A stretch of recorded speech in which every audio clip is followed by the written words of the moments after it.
আমি কোনো কনক্লুশন দিচ্ছি না যে মীর মুগ্ধকে পুলিশ মেরেছে না আততায়ী মেরেছে, কিন্তু এই জঙ্গি উত্থানের যেই নেচার, এটার যে ষড়যন্ত্র, এটার যে চাতুর্য, শুধু মীর মুগ্ধ একা তো পানি দেয় নাই। আমরা অনেকগুলা জঙ্গি মহিলাকে দেখেছি, জামাত শিবিরের মহিলা ওইখানে এরকম কাজ করছে, কলা মূলা পিঠা এগুলো আঁচল থেকে বের করে দিচ্ছে, যারা ওইখানে আন্দোলন করছে ওদের খাওয়াই দিচ্ছে। জুলাই ষড়যন্ত্র স্পেশাল এপিসোড 18-তে আজকে আলোচনা করব এই যে মীর মুগ্ধ মারা গেল 2024-এর জুলাই মাসের 18 তারিখ। ও যদি জঙ্গি উত্থানটাকে আন্দোলন ভেবে এখানে অংশগ্রহণ করেও থাকে এবং ওর সততার মধ্য দিয়ে মৃত্যুবরণ করে, তাহলেও কি ওর এই মৃত্যুটা গৌরবের, নাকি এই মৃত্যুটা শুধুই একটা মৃত্যু? এই আলোচনাটা করব আজকে আমি চ্যাট জিপিটির সাথে, ফ্রি চ্যাট জিপিটি না, পয়সা খরচ করে কেনা চ্যাট জিপিটির সাথে মীর মুগ্ধ কিভাবে মারা গেল, কি মানে সত্যটা কি, এইটা আমি চ্যাট জিপিটিকে বললাম যে অনলাইনে যত তথ্য আছে সেগুলোকে বিশ্লেষণ করে তুমি আমাকে উত্তর দাও। চ্যাট জিপিটি তো শুরুতে বলেই দিল যে এইটা পুলিশের গুলিতে মারা গেছে, ওখানে যা যা জঙ্গিরা বলে পুরো এই ভার্সনটা দিল। তখন আমি চ্যাট জিপিটিকে বোঝালাম যে তুমি তো পুরোপুরি প্রোপাগান্ডা দ্বারা প্রভাবিত। চ্যাট জিপিটি আমার কথায় রাজি হলো যে হ্যাঁ, না সত্যি আমি এইভাবে প্রোপাগান্ডা দ্বারা প্রভাবিত। যা হোক, চ্যাট জিপিটিকে কিছুক্ষণ বোঝানোর পর ও একটা নির্মোহ উত্তর দিল, মানে ওর তরফ থেকে যতটা সম্ভব। সেখানে চ্যাট জিপিটি বলল, এই চ্যাট জিপিটির কথাগুলো আমি আমার ফেসবুকে আবার পোস্ট করেছি, কেউ যদি অতিরিক্ত আগ্রহ থাকে সেটা দেখে নিতে পারেন। চ্যাট জিপিটি বলল যে আসলে মীর মুগ্ধকে কে মেরেছে, পুলিশ না কোনো আততায়ী, এটা সঠিকভাবে বের করা যায় নাই। ইউএন রিপোর্টে মীর মুগ্ধ নিয়ে, ইউএন বলতে সেই যে জঙ্গিদের সহযোগী অপরাধী, আমার চোখে শুধুই একটা ক্রিমিনাল, ভলকার তুর্ক অস্ট্রিয়ান, তার যে রিপোর্ট, সেখানেও নাকি মীর মুগ্ধকে নিয়ে, মীর মুগ্ধের মৃত্যু নিয়ে অনেক বিশ্লেষণ করা হয়েছে। দেখুন, আমি তো ওপেনলি ওকে ক্রিমিনাল বলছি। আমি যেমন এই কানাডাতেই বসবাস করে, দুর্ভাগ্যজনকভাবে আমিও এখন কানাডায় আছি। এই যে তাজ হাসমি, তাকে আমি সরাসরি জঙ্গি এবং অর্ধ উন্মাদ বলি। আমি মনে মনে চাই যে আমাকে, আমি তো কানাডায় রিফিউজি, আমার তো এখানে রিফিউজির যতটুকু অধিকার সেটা। আর তাজ হাসমি নিশ্চয়ই এই দেশের নাগরিক, ওর তো পূর্ণ নাগরিক অধিকার। তারপরে আমি মনে মনে চাই যে এগুলা শুনে কানাডিয়ান পুলিশ আমাকে সে একটু ধরুক, যে তুমি আমাদের দেশের একজন সম্মানিত নাগরিককে কেন জঙ্গি বলো তো। মানে আমি তাহলে না উত্তরটা দিতে পারি। এবং আমার দৃঢ় বিশ্বাস এই যে ভলকার তুর্ককে একজন অপরাধী, পৃথিবীর যে কোনো আদালতে কোনো প্রমাণ না, মানে আমি তো সেটা তো আমার ক্যাপাসিটিতেও নাই যে ওই যে কি বলে না উকিলরা যেটা করে, আরো যেসব প্রমাণ যেগুলো হয় আর কি, মানে বিভিন্ন ধরনের প্রমাণ আইন আদালতে, সেগুলো না, শুধু যুক্তির বিচারে পৃথিবীর যে কোনো আদালত ভলকার টুরকে আমি শুধু যুক্তি দিয়ে অপরাধী প্রমাণ করতে সক্ষম। এবং যে কোনো সরকারি কর্তৃপক্ষকে আমি এই তাজ হাসমিকে জঙ্গি প্রমাণ করতে সক্ষম, যদি না তাজ হাসমি ইতিমধ্যে ওপেনলি যেসব কথা বলেছে ইউটিউবে সেগুলো মুছে ফেললে তো আমি অপরাধী, মানে তখন আমার ইয়ে থাকবে, নিশ্চয়ই তো এটাও বাইর করা যাবে যে সে মুছেছি কি মুছে নাই। যদি সে 2024-এর জঙ্গি উত্থানকালে যা যা করেছে, বা পিনাকি ইলিয়াস এরা প্রতিনিয়ত যা করে যায়, অন্তত ওদের 3-4টা এই ভিডিও বক্তব্যের মধ্যে একটাকে ধরে পৃথিবীর যেই কোনো কর্তৃপক্ষের কাছে, যদি সে নিজেই জঙ্গি না হয়, এবং আমি আশা করি যে এই পশ্চিমের দেশগুলোতে সেরকম জঙ্গি নাই, ভলকার টুরকে অপরাধী প্রমাণিত করা শুধু যুক্তি দিয়ে, যা কিছু ঘটে গেছে, যা কিছু পাবলিক ডোমেইনে আছে এদের কর্মকাণ্ডের, কিংবা পিনাকি ইলিয়াস এই লোকগুলাকে জঙ্গি, এবং তাজ হাসমি এই লোকগুলোকে পরিপূর্ণভাবে জঙ্গি আর ভলকার টুরকে একজন অপরাধী হিসাবে যুক্তির বিচারে দাঁড় করাতে পৃথিবীর কোনো আদালত বলুন, বিবেক বলুন, সরকার বলুন, সরকারি বেসরকারি কর্তৃপক্ষ বলুন, আমার পক্ষে সম্ভব, এটাই আমি দৃঢ়ভাবে বিশ্বাস করি। অন্তত তারা যা যা করেছে, ভলকার টুর যেটা করেছে বাংলাদেশের সাথে, এইটা কোনোভাবেই ইউএন এর চাকরির সাথে যায় না। এটা পরিপূর্ণ একটা অপরাধ ছিল। এবং ইউনুসের সাথে যে, হ্যাঁ এখন ষড়যন্ত্র করে ইউনুসের টাকা খেয়ে গেছে কিনা আমি জানি না, কিন্তু সে প্রভাবিত ছিল ইউনুসের কাছে। যা হোক, আসল কথায় ফিরে আসি। মীর মুগ্ধকে আমরা দেখেছি যে সে পানি দিচ্ছে, পানি লাগবে বলে সে করছে, এটার একটা ভিডিও হলো, তারপর সে মারা গেল বলা হচ্ছে পুলিশের গুলিতে। কিন্তু মীর মুগ্ধ যে এই যে পানি দিচ্ছিল, সেখানে এত মানুষ, ওরে 3-4-10 বোতল বা 7 বোতল পানি খেয়ে কয়জনের পিপাসা মিটবে? আচ্ছা ঠিক আছে, দিল, এটা সে ভালো মনেই দিল। কিন্তু এই ভিডিওটা কে করলো যেটাকে খুব একটা মানবিক ছেলে হিসাবে তাকে দেখালো, তারপর তার মৃত্যু হলো আর কপালে গুলি লেগেছে, এটা মনে হয় সঠিক কারণ এটা, কিন্তু আমার বলা হচ্ছে পুলিশ গুলি করেছে। আর আমি আরো কয়েকটা ভিডিও দেখলাম, মীর মুগ্ধর ভাই, দুই ভাই ওখানে ভিডিও দেখাচ্ছে যে এখানে স্পষ্ট দেখা যাচ্ছে পুলিশ গুলি করেছে, কিন্তু আমি দেখলাম না যে পুলিশ গুলি করেছে।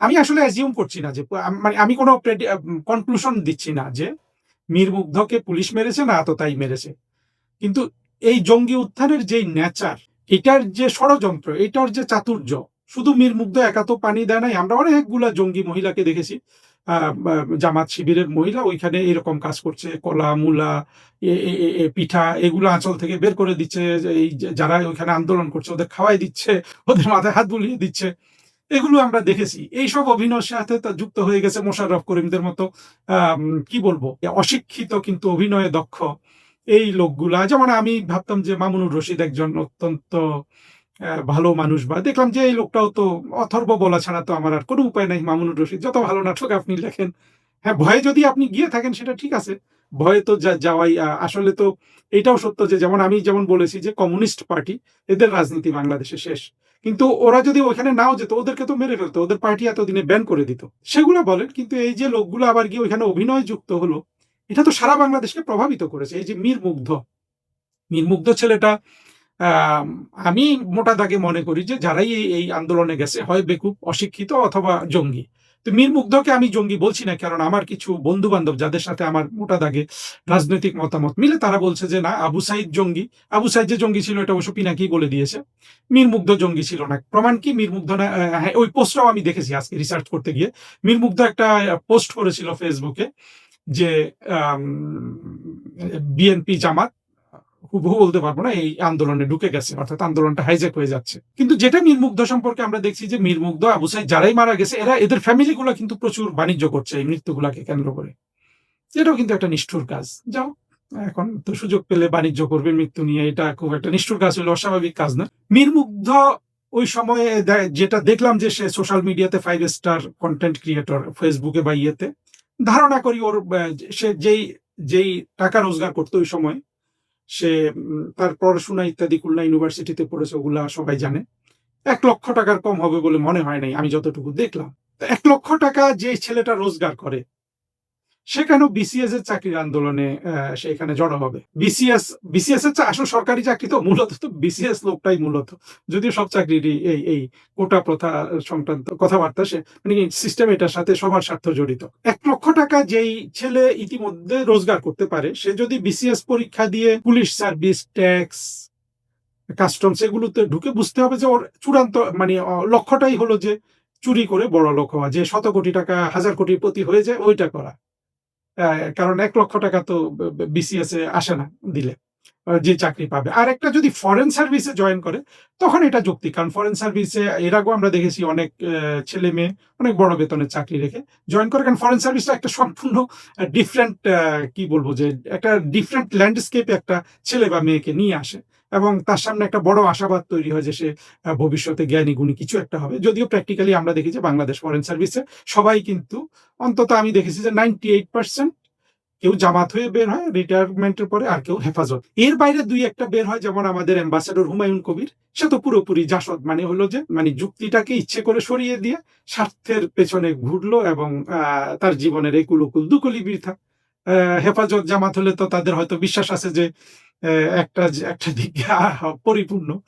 তো এইরকম আপনারা দেখবেন যে বাংলাদেশ ফরেন সার্ভিস, এমনকি আপনি যদি পাকিস্তানেও যান, পাকিস্তান ফরেন সার্ভিসের রিটায়ার্ড অফিসারদের আপনারা দেখবেন যে ওরা কিন্তু অন্তত যুক্তি দিয়ে 2-4টা কথা সামাজিক মাধ্যমে বলুক, কোথাও বলতে পারে। বাংলাদেশে আমরা দেখলাম যে এরা কেউই পারে না। এর কারণ হলো ওই যে পাকিস্তানে, যে আমি বলি আমার বক্তব্যগুলো যদি আপনারা খেয়াল করেন, ওই যে 20% জমিদার শ্রেণী আছে, ওই জমিদার শ্রেণী যেটা পশ্চিমে শিক্ষিত, যেটা জঙ্গিবাদ মুক্ত, যেটা আবার বাংলাদেশ সোসাইটিতে নেই। ফলে বাংলাদেশে আপনি ফরেন সার্ভিস থেকে আসুন, বুয়েট থেকে আসুন, যেখান থেকে মানে চারুকলা থেকে আসুন, ওই যে সামান্তা নামে একটা মেয়ে, এ নাকি চারুকলা, মানে হোয়াট এভার, আপনি যেখান থেকে আসুন আপনার চূড়ান্ত ভাগ্য কিন্তু একজন জঙ্গি হওয়া। মানে জঙ্গি বলতে জামাতের জঙ্গি হতে হবে এমন না, মানে যুক্তিহীন কুযুক্তি সম্পন্ন মানুষ হয়ে নিজেকে নিজে ধোকা দিয়ে জীবন যাপন করা, এটাই কিন্তু আপনার সফট জঙ্গি বলতে পারেন। আমরা তো দেখি না, আপনারা দেখেন কিনা আমাদের ফরেন সার্ভিস অন্তত 100 রিটায়ার্ড অ্যাম্বাসেডর আছে, একটা মানুষ যুক্তি দিয়ে সত্যিকারের মানে দেখলে মনে হয় যে এই লোকটা সত্যিকারের মানুষ হিসাবে ইমার্জ করেছে। এই যে কয়দিন আগে আমরা দেখলাম যে আহমেদ তারেক করিম, সে কি করলো, মাহমুদুর রহমান, যে মাহমুদুর রহমান 2012-13 সালে আহমেদ তারেক করিমকে নাঙ্গা করে দিয়েছে, সেই মাহমুদুর রহমান কাশ্মীর নিয়ে একটা বিতর্কিত ম্যাপ বাইর করছিল। ওই মাহমুদুর রহমানের ম্যাপটা নিয়ে এত বছর পরে আহমেদ তারেক করিম আবার বাজারে উদয় হয়েছে। দেখুন তো কি দশা এই পাকিস্তানি সেকুলারদের। আমি বলছি না যে 100 জন রিটায়ার্ড অ্যাম্বাসেডরই এই অবস্থা, তা না, কিন্তু বেশিরভাগ, বিশ্বাস করেন 99% এগুলো অখাদ্য। মেধার কি দারুণ অপচয় না বলেন তো। এই যে ফরেন সার্ভিসে যে ছেলে মেয়েগুলা ঢুকে, প্রত্যেকটার দেখবেন বিসিএস এ তো আছেই, প্রথম দিকে থাকে, প্রথম 10-20 জনের মধ্যে থাকে পুরা জাতীয় মেধা লিস্টে, সেটা তো আছে। বেশিরভাগই কিন্তু আমার মতো বকলম না, বেশিরভাগই বোর্ডে স্ট্যান্ড করা, ইকোনমিক্সে ফার্স্ট ক্লাস ফার্স্ট পাওয়া, ইন্টারন্যাশনাল রিলেশনসে ফার্স্ট ক্লাস ফার্স্ট পাওয়া, ডাক্তার, বুয়েট পাস করা, ইঞ্জিনিয়ার।